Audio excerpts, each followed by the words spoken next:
आज व्याकरण से हम तत्सम और तद्भव शब्द को लेकर के आए हैं।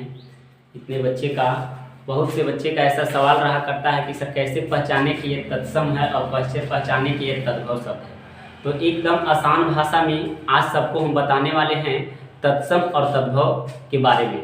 देखिए, उत्पत्ति के आधार पर शब्द के बच्चे चार भेद होते हैं। इसमें शब्द से रिलेटेड क्वेश्चन है तो उत्पत्ति के आधार पर शब्द के चार भेद होते हैं।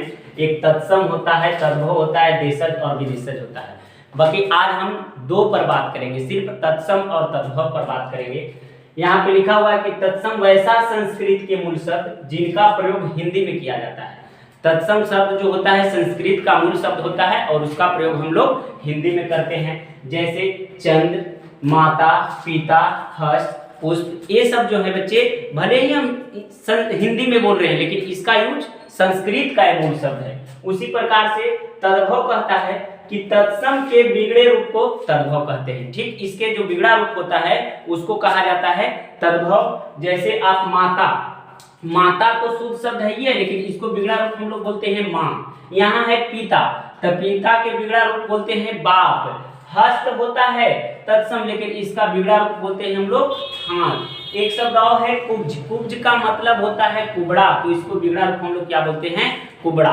तो ये जैसे माँ हो गया, बाप हो गया, हाथ हो गया, कुबड़ा हो गया, ये शब्द जो है तद्भव शब्द कहलाते हैं। अब आते हैं, बताते हैं आपको तत्सम तद्भव से संबंधित कुछ नियम। इस नियम को पकड़िएगा, एकदम 2 नंबर फिक्स है। आपको कहता है कि चंद्र बिंदु का प्रयोग हमेशा तद्भव शब्द में होता है। बच्चे, जिस शब्द के ऊपर आप चंद्र बिंदु देखेंगे उसको आंख मूंद के किसी भी एग्जाम में आ जाए आपको तद्भव मानना है। जैसे देख लीजिए, यहाँ आंख पर यहाँ चंद्र बिंदु है तो ये तत्सम हो गया। इसको तत्सम होता है अक्षी, ये जो आपको हो गया तद्भव हो गया। यहाँ पे मुंह चंद्र बिंदु है तो तद्भव हो गया। चांद में चंद्र बिंदु है, तद्भव हो गया। गांव में चंद्र बिंदु है, तद्भव हो गया है। इसके ठीक विपरीत ग्राम होता है तत्सम, चंद्र होता है तत्सम, मुख होता है तत्सम। और दूसरा नियम है कि देख लीजिए, यहाँ देता है मूर्धनी सा का प्रयोग सदैव तत्सम शब्द में होता है। मूर्धनी सा जहां भी आएगा वो तत्सम शब्द होगा। जैसे यहाँ पे देखिए आशीष लिखल है तो इसमें क्या है? दंती स, लेकिन यहाँ क्या है? मूर्धनी स। तो मूर्धनी स जिसमें आएगा वो आपको तत्सम कहलाएगा और जेकरा में दंती स आएगा वो आपको तद्भव कहलाएगा। जैसे बरस, देखिए ये स है, ये आपको तद्भव हो गया, लेकिन इसको शुद्ध रूप से हम लोग वर्ष बोलते हैं। क्या बोलते हैं?